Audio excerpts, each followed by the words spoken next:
नमस्कार दोस्तों, स्वागत है आपका हमारे चैनल रोशन सर स्टडी पॉइंट पे। दोस्तों आज हम जो आपके इंग्लिश का प्रैक्टिस पेपर है उसको डिस्कस करेंगे और इसके ही रिगार्डिंग आपके एग्ज़ाम में सेकंड टर्म में ऐसा ही क्वेश्चंस ऐसा ही पैटर्न मतलब आने वाला है। तो बहुत ध्यान से समझिएगा, आपके एग्ज़ाम के पॉइंट ऑफ व्यू से बहुत ज़्यादा ज़रूरी है। तो सबसे पहले याद रखिएगा, जो ये एग्ज़ाम है आपका वो कंटेंट लगभग 2 आवर्स का रहने वाला है। जो मैक्सिमम मार्क्स आपके आने वाले हैं वो 40 रहेगा, ठीक है। और प्रीवियस में भी लगभग यही पैटर्न रहा था, ठीक है। अब इसमें देखिए, जनरल इंस्ट्रक्शंस पढ़ना मत भूलिएगा, मतलब जो निर्देश दिए गए हैं ना उनको पढ़ना मत भूलिएगा। जैसे इसमें 3 आपके पार्ट में डिवाइड कर दिया गया है कि 3 सेक्शंस आपके रहने वाले हैं, जिसमें रीडिंग और राइटिंग एक साथ हैं, ग्रामर आपका अलग रहने वाला है और लिटरेचर आपका अलग। तो 3 पार्ट्स में आपका जो एग्ज़ाम है मतलब इंग्लिश का वो आने वाला है। और दूसरा देखिए, attempt question based on specific instructions for each part. जैसे ही आप क्वेश्चन अगले करेंगे जो भी रहेंगे स्पेसिफिक, तो उसके लिए निर्देश ऊपर लिखे गए होंगे, प्लीज़ उनको पढ़िएगा। एकदम से कोई हड़बड़ी नहीं करनी है, बिल्कुल आराम से चीज़ों को समझना है और ध्यान देना है, ठीक है। इसके जस्ट नीचे देखिए एक बहुत अच्छा कि read the passage given below. जो ये पैसेज दिया गया है आपको उसको रीड करना है और उसके अनुसार ही आपको आंसर देने का प्रयास करना है। देखिए इसमें आप क्या करेंगे कि इतना लंबा पैसेज है, देखिए इतना लंबा पैसेज अगर आप रीड करेंगे फिर समझेंगे बहुत टाइम लगने वाला है। एक काम करिए, स्किप कर दो इसे आप और आप सबसे नीचे चले आओ। अब क्वेश्चन देखिए 9 क्वेश्चंस है, आपको पहले क्वेश्चन सारे बढ़िया तरीके से पढ़ लेने हैं। तो क्वेश्चन क्या है पहला, what is the role of the virtual green literature festival, ठीक है। पहला क्वेश्चन क्या है, what is the role of the virtual green literature festival. दूसरा क्या है, why do you think the Bahar says every second person on social media is writing on nature, environment, ecology and the economy, ठीक है। Third question is that कि how does the Benedict plan to mainstream conversation on environment, what kind of people hang out in GLF, what is the vision of Megha Gupta, ठीक है। Six question is that GLF going to be a single event, how, what 7 question is what takes an edge in a dichotomy of economy and environment, and the 8th question is how does the COVID-19 pandemic brought together doctors, environmentalists and journalists, and the 9th question is what is the power of वर्चुअल्स। देखिए मैं एक बार पढ़ चुका हूँ, but आप जब exam दे रहे हो आप कई दफ़ा इन क्वेश्चंस को पढ़ना। एंड हाँ, जैसे ही आप फर्स्ट क्वेश्चन पढ़ें तो आप पैराग्राफ में जाइए। The first question you have read it, तो आप क्या करिएगा कि जैसे ही आप पैराग्राफ में जाएंगे तो पैराग्राफ में ऊपर ही लिखा हुआ है भैया कि जो आपके वर्चुअल ग्रीन क्या करता है भैया, तो आपको पता चल जाएगा कि ये एक प्रकार से ये आइडेंटिटीज़, मतलब यहाँ से ये जो आपका आंसर रहेगा क्या रहेगा, ये एक तरीके से identify, promotes and celebrate books, author and conversation, various culture expressions on the environment. मतलब पहले का आंसर आपको पहले में मिल गया भाई, ये तो ईजी था। लेकिन ऐसा ही आपको क्या करना है, जैसे कोई क्वेश्चन आपका एग्जाम में आएगा तो आपको क्वेश्चन को पढ़ना है, उसके बाद पैराग्राफ में जाना है, उससे रिलेटेड जो भी पॉइंट आपको दिख रहा, हाँ भाई ये वाला वर्ड है, वहीं से उसको थोड़ा सा पढ़ने का, समझने का प्रयास करना और लिख देना, बस वो फुल मार्क्स आपको दे देगा, ठीक है। सेकेंड क्वेश्चन क्या था उसको देखते हैं हम लोग। सेकेंड क्वेश्चन था why do you think the बहार says the every second person on social media as writing on nature and environment and ecology and economy. देखिए इसमें आपको क्या करना है कि इसका जो आंसर रहने वाला है कि भैया ये जो लोग कर रहे हैं, आप अपनी बुद्धि भी थोड़ी चलाओ, वहाँ पे थोड़ा सा इंटेलिजेंस यूज़ करो। ये सब क्या कर रहे हैं, ये सब कहीं ना कहीं से एक तरीके से एक प्रकार की जो अराइजिंग ऑफ अवेयरनेस है, मतलब एक प्रकार की जो जागरूकता है उसको फैलाने का प्रयास किया जा रहा है। तो यहाँ पर जो आपको यूज़ कर लेना है अराइजिंग ऑफ अवेयरनेस, या फिर एक प्रकार से कि भैया अराइजिंग ऑफ नॉलेज, ये चीज़ आप यूज़ कर सकते हैं, which is a perfect thing. तो इसमें सेकेंड पैराग्राफ में इसके बारे में कोई भी आंसर नहीं रहेगा। हाँ, इससे मिलते जुलते जैसे क्वेश्चन है ना, जैसे मिलता जुलता जो आपको क्वेश्चन रहने वाला है, तो उससे कुछ पॉइंट यहाँ से जैसे आप कुछ लिख सकते हैं। बट मेरे हिसाब से अगर आप बेस्ट चाहते हैं कि आपको फुल मार्क्स मिले, तो आपको इसके लिए थोड़ा सा अपना यूज़ करना पड़ेगा इंटेलिजेंस की, हाँ भाई ये हो सकता है, ठीक है। तो यहाँ पे जो बातें की जा रही, चाहे वो एनवायरनमेंट के बारे में है या चीज़ों के बारे में, तो यहाँ पे अराइजिंग ऑफ जो एक प्रकार का अवेयरनेस है उसको क्रिएट किया जा रहा है, ठीक है, इस टॉपिक में। The third question is that कि थर्ड क्वेश्चन है how does the Benedict plan to mainstream conversation on environment. तो जो एक प्रकार से जो एनवायरनमेंट के बारे में जो कन्वर्सेशन किया जा रहा है वो किसके थ्रू किया जा रहा है। देखिए यहाँ पर बार बार मैं देख रहा हूँ कि जैसे आप अगर पढ़ेंगे ना, देखिए तो आपको एक वर्ड मिलेगा, ठीक है। और थर्ड क्वेश्चन है, तो थर्ड क्वेश्चन देखिए द GLF, तो बार बार देखिए GLF यहाँ भी है, आपने गौर किया GLF फिफ्थ में भी है और GLF कई जगह वर्ड है, मतलब जो बातें की जा रही है, जो कन्वर्सेशन किया जा रहा है, किसके थ्रू किया जा रहा है। तो आपको याद रखना कि जो एनवायरनमेंट के बारे में या किसी चीज़ के बारे में जो बात की जा रही है, the right answer is that GLF। तो GLF के थ्रू किया जा रहा है, तो through GLF is a right answer. आप GLF लिख दो, आपको पूरे के पूरे मार्क्स मिल जाएंगे। देखिए यहाँ लिखा भी था बेनेडिक्ट, यहाँ पे देखिए ये जो वर्ड है इसके आगे ही कंसीव, तो GLF conceive by Benedict Paramount. तो ये चीज़ आपको याद रखना है भाई कि GLF के थ्रू है, ठीक है। ऐसे ही मतलब ऐसा तो नहीं आने वाला कि सेम पैराग्राफ पैसेज आ जाएगा, लेकिन जैसा भी रहने वाला है आपको देखना कि आसपास का उससे मिलता जो भी सेंटेंस है, जो वर्ड है, आपको उस पर फोकस करना है कि हाँ भाई ये हो सकता है and that is a answer. ज़्यादा टाइम नहीं देना है इस पर, ठीक है। उसके बाद देखिए अगला क्वेश्चन क्या है हमारा। The next question is that what kind of people will hang out in GLF। अब देखिए GLF की बार बार क्वेश्चन आ गया ना, दोबारा रिपीट हो रहा है, तो मतलब ये इंपॉर्टेंट पॉइंट है। तो GLF में किस प्रकार के लोग रहते हैं, हैंग आउट करते हैं, मतलब कहीं ना कहीं से ना थोड़ा सा इसके बारे में आपको बताना है। तो बार बार जो बात की जा रही है, देखिए यहाँ पर अगर आप समझने का प्रयास करेंगे तो ये जो पूरा का पूरा ही जो बात की जा रही है वो इन्वायरमेंट के बारे में है, ठीक है। देखिए यहाँ पे फर्स्ट लाइन ही आपके जो फर्स्ट पैराग्राफ ही है वो पूरा का पूरा क्या बता रहा है। देखिए फर्स्ट पैराग्राफ ही आपका इन्वायरमेंट के बारे में, देखिए यहाँ पर जो फर्स्ट पैराग्राफ ही आपका है वो इन्वायरमेंट, देखिए एक्सप्रेशन ऑन इन्वायरमेंट। तो यहाँ पर यही आंसर रहने वाला है कि people who care about environment. यहाँ पर जो GLF में बात की जा रही है किसके बारे में, देखिए यहाँ भी इन्वायरमेंटलिस्ट है, मतलब हर जगह जो बात की जा रही है, जो लोग हैं यहाँ पर वो किसके लिए डिस्कस कर रहे हैं, वो इन्वायरमेंट के बारे में डिस्कस कर रहे हैं। तो अगर आप लिख देते हैं कि they are the people who care about planet या इन्वायरमेंट, क्योंकि यहाँ पे एनवायरनमेंट को या प्लैनेट को बचाने की बात की जा रही है, तो आप ये वर्ड लिख देंगे कि the people who care about planet या environment, that would be the best answer, ठीक है। ऐसे ही आपको कुछ पैसेजेस को सॉल्व करने का प्रयास करना है, ठीक है। The fourth question is that what, actually मैंने बोल दिया fourth, fifth one, what is the vision of Megha Gupta. तो मेघा गुप्ता देखिए कहाँ पर नाम है, जहाँ पर मेघा गुप्ता आपको दिख जाए वहीं आपको मेघा गुप्ता के क्या उसके मतलब बातें हैं या क्या कहना चाहती है मेघा गुप्ता, आपको वो बिल्कुल देख लेना, ठीक है। तो हम देखते हैं, थर्ड हमारा हो चुका था पैसेज, तो इसमें से तो नहीं होगा। आगे देखिए फोर्थ या फिफ्थ में आपका रहेगा इसमें, ठीक है। मेघा गुप्ता आपका रहेगा इसमें, देखिए नाम कहाँ है, नाम देखते हैं ज़रा सा, इसमें नाम आपका Megha Gupta, where she is, या देयर शी इज़। तो मेघा गुप्ता देखिए यहाँ पर मेघा गुप्ता ने क्या बात कही है, देखिए द मेघा गुप्ता, देखिए यहाँ पर मेघा गुप्ता आ गया, मेघा आ गया। तो मेघा ने यहाँ पर जो बात की है, देखिए बहुत सिंपल सा, तो मेघा गुप्ता ने जो बातें की हैं यहाँ पर आप कह सकते हैं, ऊपर भी है, देखिए ऊपर भी है the literature, poetry, drama, comics and नीचे भी वही चीज़ें हैं लगभग, है ना। तो अगर आप ये बता दीजिए कि भाई जो मेघा गुप्ता है, द ग्रीन लिटरेचर, जो लिटरेचर है, पोइट्री है, ड्रामा है, कॉमिक्स है, आपने अगर ये बातें लिख दी, मतलब ये 2-3 जो लाइन लिखी हुई हैं, आपने अगर ये लिख दिया, that would be the best, ठीक है। मेघा गुप्ता यही बात कर रही है, एक प्रकार से चिल्ड्रंस के बारे में बात की जा रही है, ठीक है, और पोइट्री के बारे में बात की जा रही है, फिक्शंस के बारे में बात की जा रही है जो साइंस में होता है, ठीक है, या कॉमिक्स के बारे में बात कर रही है। तो आपको जहाँ मेघा गुप्ता नाम दिखे, आपने देखा हाँ भाई ये तो इसके बारे में कह रही, आपने वो लिख दिया, दैट इज़ द बेस्ट। ऐसे ही हर पैसेज में करना है, सिर्फ ये पैसेज नहीं। ये तो बहुत इजी आपको लग रहा होगा, अरे मैं करवा रहा हूँ इजी, लेकिन वो जो पैसेज आप जैसे देखोगे ना, कितना भी इजी होगा आपको टफ लगेगा, वहाँ पर आपको थोड़ा सा ना सेल्फ रिलायंस चाहिए होगा, भाई खुद को समझना पड़ेगा, थोड़ा सा काम ध्यान से बस करना, ठीक है। ईजी रहता है ये, ज़्यादा टफ नहीं रहता, ठीक है। अगला देखिए क्वेश्चन कौन सा हमारा, 6-1। तो 6 क्वेश्चन हमारा रहने वाला है कि is GLF going to be a single event. भैया सिंगल इवेंट कैसे है, इसमें तो बहुत सारी चीज़ों के बारे में बात की जा रही है, तो आपको याद रखना, नहीं, GLF is not about a single event, it's a long series of event.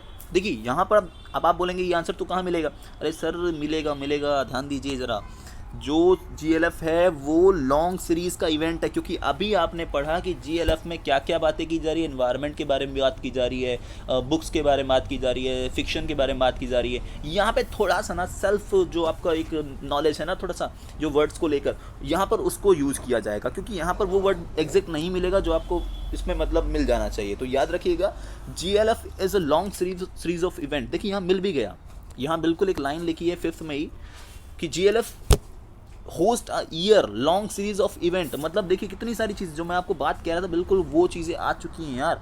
तो याद रखना, थोड़ा सा चीज़ों को ध्यान से समझना, ठीक है, कि जो GLF है वो लॉन्ग सीरीज ऑफ इवेंट है। जैसे क्वेश्चन क्या था, GLF is a single event, no, it's a long series of event जो हर चीज़ के बारे में बात करें, डायलॉग के बारे में, डिस्कशन के बारे में, आर्टिस्टिक के बारे में, ठीक है, एंटीवियर्स के बारे में, इन्वायरमेंट के बारे में, रिव्यू बुक्स के बारे में। तो याद रखना थोड़ा सा ऐसे ही मतलब क्वेश्चन को सॉल्व करने का प्रयास करना है। कितना ईजी लग रहा है ना ये, ठीक है। अगला क्वेश्चन है what takes an edge in a teacher of economy and environment. देखिए यहाँ पर आप फंस चुके हैं। अगर ये आपको क्वेश्चन ही समझ नहीं आया ना, तब आपको दिक्कत आने वाली है, क्योंकि ये बहुत इजी क्वेश्चन है यार, इससे ज़्यादा इजी क्वेश्चन हो नहीं सकता। लेकिन इसके लिए आपको इसका मतलब पता होना चाहिए।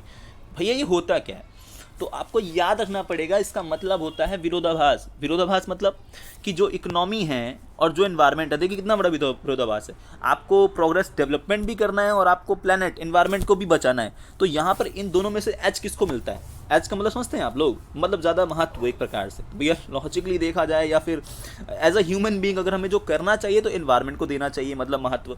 लेकिन हम लोग तो लालची हैं, वी आर ग्रीडी पर्सन्स। तो हम लोग किसे एज देते हैं? इकोनॉमी को। तो आंसर रहेगा सिर्फ एक वर्ड यार, ऊपर भी नहीं जाना तुमको, आंसर दे देना है भाई, इकोनॉमी को देते हैं। That's it, that's the perfect answer, ठीक है। अगला देखें, तो अगला जो हमारा रहने वाला कि हाउ हैज़ द कोविड-19 pandemic brought together doctors, environmentalist and journalist. देखिए कोविड-19 ने कैसे इन सबको साथ ला दिया है ना, साथ ला दिया, क्वेश्चन समझो, साथ ला दिया है। तो यहाँ पर आंसर जो हमारा रहने वाला है भैया कि टाइम ऑफ इंट्रोस्पेक्शन, एक प्रकार से इन क्राइसिस, कि भैया इंट्रोस्पेक्शन एक प्रकार से साथ आ चुके हैं कहीं ना कहीं से। किस लिए आए हैं ये साथ? क्योंकि यहाँ पर अब मेल जोल बढ़ाने की बात हो रही है, क्योंकि हमें जो कोविड-19 है उससे निकलना है। तो इन सब ने साथ मिलकर कहीं ना कहीं काम किया है। तो यहाँ पर ऊपर देखते हैं क्या इसका सेंटेंस है ना, इसका सेंटेंस है क्या हमारे पास, देखते हैं। देखिए यहाँ पर ये रहा आपका पॉइंट नंबर 7 और 8 में देख लेते हैं हम लोग कि क्या है इसमें। देखिए यहाँ पर सेंटेंसेस यूज़ किए गए हैं। देखिए pandemic brought together the doctors and environmentalist and journalist, ठीक है। लेकिन वो वर्ड नहीं है जो मैंने आंसर बोला। मैंने बोला कि एक प्रकार से इंट्रोस्पेक्शन हो रहा है, ये साथ एक इनका इंट्रैक्शन सा हो रहा है, ये मिल रहे हैं, काम कर रहे हैं। तो अगर आप ये कहते हैं कि कहीं ना कहीं से जो कोविड-19 is that the kind of things, या इट्स काइंड ऑफ इवेंट जिसने कहीं ना कहीं से इन सबको एक इंट्रोस्पेक्शन करने का मौका दिया है, ठीक है, इन अ क्राइसिस। क्योंकि क्राइसिस क्यों है? क्योंकि कोविड-19 is not about the people that one people can handle it. ये कोई एक पर्सन हैंडल नहीं कर सकता था, सबको साथ मिलकर काम करना। दैट्स वाई ये वाला थोड़ा सा याद रखना, ठीक है। अगला क्वेश्चन देखते हैं हम लोग क्या है। What is the next question? What is the power of visuals. यार देखो कोई भी चीज़ अगर आपको मैं बोलूँगा ना, जैसे मैं बोल रहा हूँ, तो आप समझ नहीं पाओगे। लेकिन मैंने जो ऐसे ये पैसेज ले रखा है, तो इस पैसेज में आपको दिखा रहा हूँ, हाँ भाई ऐसा ऐसा है। तो विजुअल्स वही तो करता है। तो visuals has a power that content information is observe faster than brain. और ये प्रकार से जो विजुअल्स हम लोग अगर देखते हैं ना, भाई ये चीज़ चल रही है, कोई चीज़ ऐसे ऐसे चल रही है, ऐसे ऐसे चल रही है, तो आप अरे ये तो चल रही है ऐसे। लेकिन अगर मैं ना दिखाऊँ, मैं सिर्फ एक कहानी बताता हूँ, एंड दैट वुड बी क्या बेस्ट रहने वाला है। तो इसका आंसर आप खुद भी दे सकते हैं। नहीं, what is the power of visuals, तो इसका आंसर वैसे ऊपर मिल सकता है। हम लोग चलते हैं थोड़ा सा देखते हैं क्या मिल सकता है, विजुअल्स में क्या बोला गया है। तो ये देखिए यहाँ पर है अटेंशन, ये देखिए मिल गया ना word, the attention of power and visuals कि क्या कर सकते हैं भैया। तो आपको याद रखना है कि विजुअल्स जो होते हैं उससे आपको ईजिली वे में, आसान तरीके से आपको चीज़ें समझ में आती है। और ये एक प्रकार से बहुत अच्छे तरीके से कहीं ना कहीं से कंपेयर टू अदर सेटिम्यूली, मतलब यार आपको अलग तरीके से चीज़ों को सिखाता है, मतलब ठीक है, बहुत ईजिली तरीके से। तो जो विजुअल का पावर यही होता है कि आपको चीज़ें बहुत ईजी वे में समझा सकता है, और यही आपको लिख देना है, ठीक है।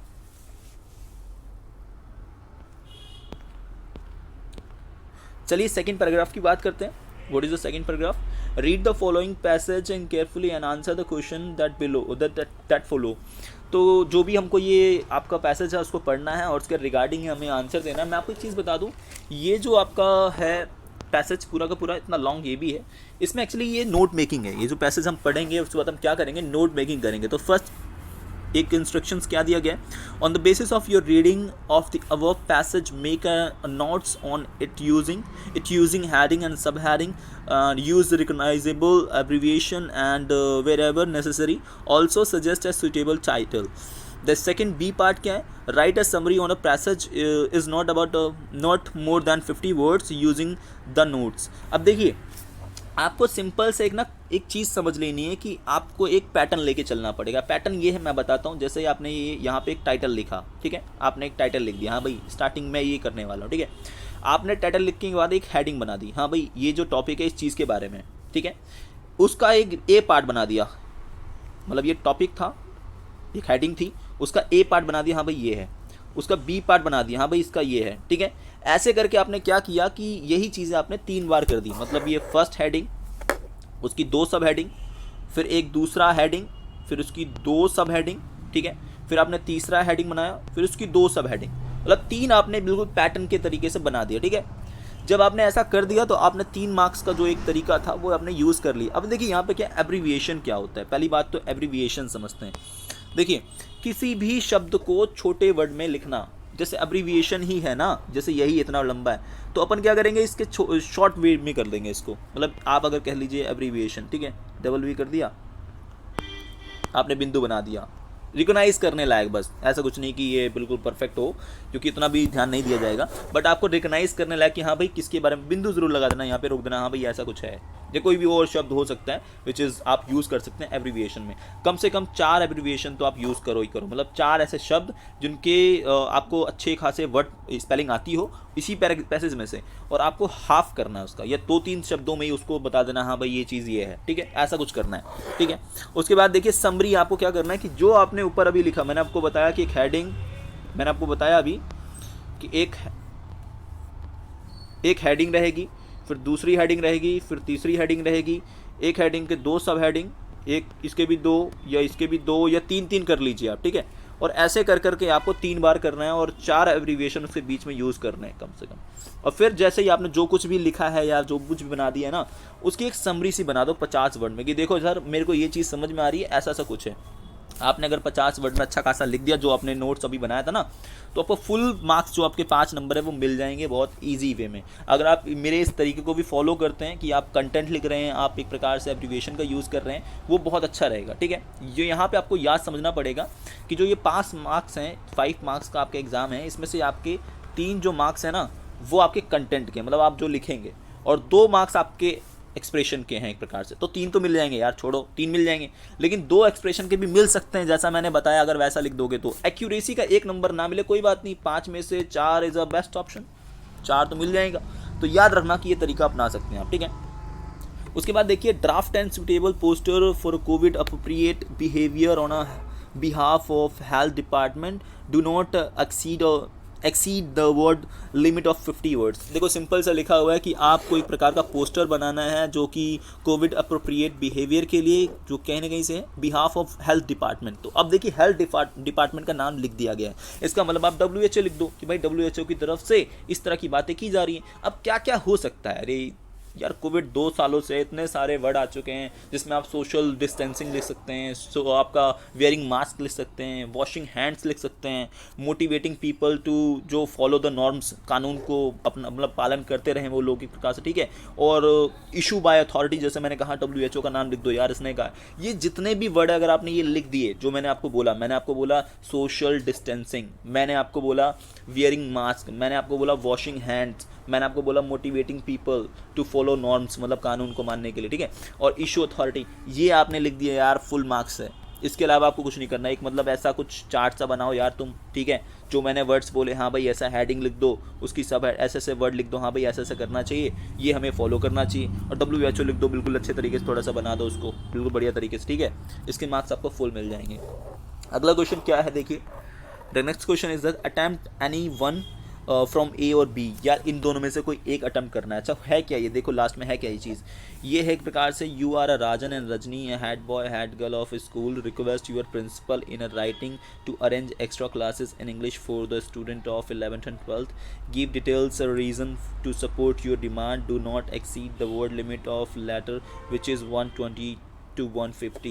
तो आपको एक लेटर लिखना है, आप हेड बॉय हैं या हेड गर्ल हैं, ठीक है, आपको 120 से 150 वर्ड से ज़्यादा नहीं लिखना है, और आपको ये एक रिक्वेस्ट करनी है प्रिंसिपल को कि भैया आपको एक्स्ट्रा क्लासेस अरेंज करनी चाहिए इंग्लिश के लिए, ठीक है।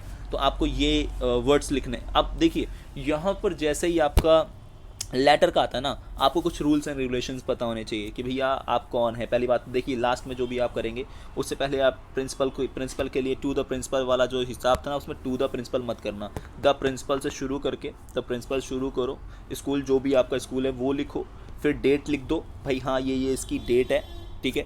डेट लिखने के बाद व्हाट इज़ द सब्जेक्ट, कि सब्जेक्ट क्या है जी, किसके बारे में लिखने वाला हूँ। जैसे ही सब्जेक्ट आपने लिख दिया है and that respective sir and madam जो भी ऑब्लिक करके रिस्पेक्टिव सर, देखिए रिस्पेक्टिव सर या मैडम करके कि भाई सर लिख दो, या फिर ऐसे करके मैडम भी लिख सकते हैं आप, दोनों करके कोई भी हो सकता है। तो आप ऐसा कर दो एंड देन स्टार्टिंग कि आई एम, जो भी जैसे कि आई एम, जैसे हेड बॉय का नाम लिखा हुआ है, आप स्टार्टिंग से ही बोल दो यार कि this is Rajan from your school, your from this class. तो आप अपना नाम बता सकते हैं, अपने क्लास का नाम बता सकते हैं, एंड रिगार्डिंग प्रॉब्लम क्या आप फेस कर रहे हैं कि भैया एक्स्ट्रा क्लास क्यों चाहिए आपको, और एक्स्ट्रा क्लास मिलने से क्या बेनिफिट्स हो सकते हैं स्कूल के या पर्सनल बच्चों के।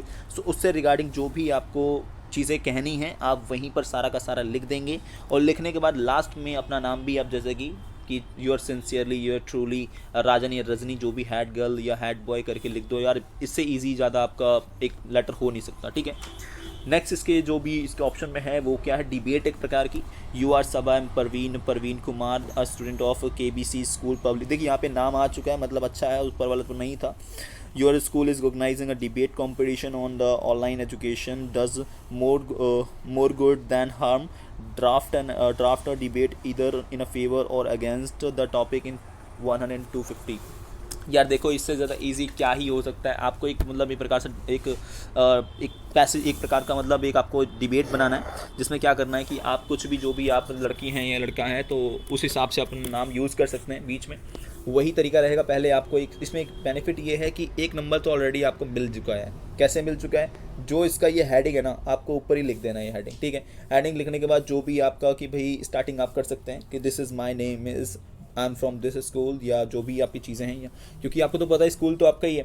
तो यहाँ पे अब क्या होगा कि आप अपना क्लास का इंट्रोडक्शन दो। अगर किसी इंटर स्कूल होता या फिर एक तरह से, तो यहाँ पे आप किसी और अपने स्कूल का नाम बता सकते थे, लेकिन आपके स्कूल में ही है, सो दैट्स वाई अपनी क्लास का नाम बता सकते हैं, और अपना नाम तो बिल्कुल ही आप बताएंगे उसमें, और जो उसमें चीज़ें रहने वाली हैं इससे रिलेटेड जो भी आपका रहेगा भी ऑनलाइन एजुकेशन जो आपका है, उसके फ़ायदे क्या हैं या उसके नुकसान क्या हैं। भाई फ़ायदे ये हो सकते हैं ऑनलाइन आपके एजुकेशन के कि आपको एक PDF थ्रू में चीज़ें मिल जाती हैं, जो पहले नहीं हुआ करता था। जो टीचर है जो चीज़ें मतलब लेक्चर दे रहा है, तो आप उसको बार बार सुन सकते हैं, which is the right point, ठीक है। अगर आप चाहें तो उस चीज़ को पॉज कर सकते हैं, वहीं पर रोक सकते हैं, और फिर जो चीज़ें नहीं समझ में आई वहीं रोक दो, भाई बाद में देख लेंगे। तो कुछ बेनिफिट्स भी हैं। घाटा ये है कि भैया ऑनलाइन में ना चीज़ें ना बहुत जल्दी जल्दी चलती हैं, ठीक है। और ऑनलाइन में क्या होता है, बहुत सारी मैं देख रहा हूँ कि बहुत सारे बच्चों को चीज़ें समझ नहीं आ रही है, मतलब भैया ब्लैंक। मैं ऑनलाइन देख रहा हूँ कि बहुत सारे जो बच्चे हैं वो बोलें कि ये क्या चल रहा है। ऑफलाइन मतलब ज़्यादा होता है, लेकिन ऑफलाइन में एक फ़ायदा और ये भी होता है कि इंटरेक्शन अच्छा होता है, ऑनलाइन में नहीं होता। तो ये आप कह सकते हैं कि interaction of teachers and students वो बिल्कुल ही ख़त्म हो जाता है। तो ये चीज़ आप लिख सकते हैं। आप अगर पॉइंट बनाएंगे तो बहुत अच्छा इसमें बनने वाला है, ठीक है। अगला देखिए, जो बहुत ज़्यादा ईजी मेरे लिए था जब मैं 10th में था, सो इसको बहुत ईजी वे में मैं कर लिया करता। आप क्या करेगा, इसके लिए ना एक प्रॉब्लम आती है कि आपको ना ग्रामर की नॉलेज नहीं होती। अब ग्रामर की नॉलेज नहीं होने के कारण ये जो पॉइंट्स हैं ना बहुत ज़्यादा टफ लगते हैं, और उसको बहुत सारे बच्चे, मैं कहता हूँ 90% जो स्टूडेंट होते हैं वो बिल्कुल गलत कर देते हैं उस। तो देखो यहाँ पे जो बात चल रही है कि भाई क्वेश्चन क्या है, क्वेश्चन है रीअरेंज द फॉलोइंग वर्ड्स और phrase to make a meaningful sentence. आपको इन चारों सेंटेंसेस को पढ़ना है, और आपको ऐसा कोशिश करना है कि मीनिंगफुल सेंटेंस क्या बन सकता है। तो इनका जो मीनिंगफुल सेंटेंस है, पहले आप क्या काम करिए, इन वर्ड्स को पढ़िए। Crowded, railway platform, last Sunday, the was, unusually, ठीक है। अब इनके मतलब क्या क्या है। क्राउडेड मतलब भीड़ भाड़, प्लेटफॉर्म मतलब रेलवे स्टेशन की बात की जा रही है, लास्ट संडे प्रीवियस जो भी संडे था, द वॉज पुरानी बात की जा रही है भाई, पास्ट की बात की जा रही है, और अनयूजुअली मतलब जैसा होता नहीं था ना वैसा हो गया, मतलब ठीक है, अनयूजुअली। तो इसका सेंटेंस क्या बनेगा, इसका सेंटेंस बनेगा the railway platform was unusually crowded last Sunday. तो मतलब आपके इसका सेंटेंस पहला क्या बनने वाला है, तो पहला आपका जो वर्ड रहने वाला है द रेलवे प्लेटफॉर्म। तो द रेलवे प्लेटफॉर्म वॉज मतलब पास, वॉज अनयूजुअली मतलब ये जो वर्ड है पहले आएगा, अनयूजुअली क्राउडेड, ठीक है, क्राउडेड लास्ट संडे, ये लास्ट में वर्ड आएगा। तो सेंटेंस क्या बना? The railway platform was unusually crowded last Sunday, ये सेंटेंस इसका बन गया। ठीक है, सेकेंड फ्रेज क्या है? Vendor carrying were at sweet smelling flower and the platform. Vendor मतलब विक्रेता होता है, कैरिंग किसी चीज़ को ले रहना, मतलब वर पास सेकेंड फॉर्म। ठीक है, स्वीट स्मेलिंग अच्छी सी खुशबू, फ्लावर्स मतलब आपके फूल, प्लेटफॉर्म की बात फिर से वही रेलवे प्लेटफॉर्म। तो यहाँ पे सेंटेंस क्या बनेगा? इस पर सेंटेंस पहला रहेगा वेंडर, तो ये पहला सही है, वेंडर सही है। वेंडर केयरिंग क्या लिया भाई? तो ये भी सही हुआ कि वेंडर ने कुछ ले रखा है। Vendor caring a sweet smelling मतलब थर्ड ये हो गया, तो फर्स्ट ये, सेकंड ये और थर्ड ये हो गया। स्वीट स्मेलिंग वर, ये आपका अगला जो वर्ड आएगा वो हो रहेगा वर, वर एट। ठीक है, were at the platform, the platform, क्योंकि स्पेसिफिक क्या है यहाँ पे? यहाँ पे प्लेटफॉर्म ज़्यादा महत्वपूर्ण है, द उसके सामने लग गया। ठीक है, थर्ड पैसेज क्या है? देखिए थर्ड जो सेंटेंस है वो है the train how they we wonder would get anon. सब अलग अलग ना, तो इसमें क्या सेंटेंस बन सकता है जरा सोचो। तो वी, क्योंकि यहाँ पे वी वंडर कुछ सोच रहे ना, वंडर का मतलब कुछ सोचना कहीं ना कहीं से। ठीक है, the wonder, how they, how कैसे, how we wonder how they मतलब हम सोच रहे हैं वो कैसे, हाउ दे वुड, वुड मतलब किसी चीज़ को लेना देना। ठीक है, लेना उस स्टेप में। How would get on the train, कि हम एक प्रकार से वो सोच रहे हैं कि किस प्रकार से हम ट्रेन में जाएं। ठीक है, तो सेंटेंस क्या बनने वाला है? How sorry the sentence is, इसमें सेंटेंस बनेगा we wonder how they would get on the train. मतलब इसमें ये कहा जाता है, कहीं ना कहीं से बोलने का प्रयास किया जा रहा है,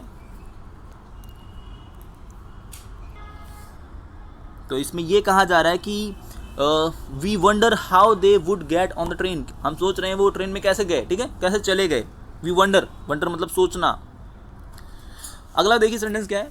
but the train carefully they board very. तो इसमें क्या हो सकता है सेंटेंस? इसका सेंटेंस रहेगा भैया, पहले तो हमको बट लाना पड़ेगा कि बट, ठीक है सही है, they, but they, where is they? Second is this one is they.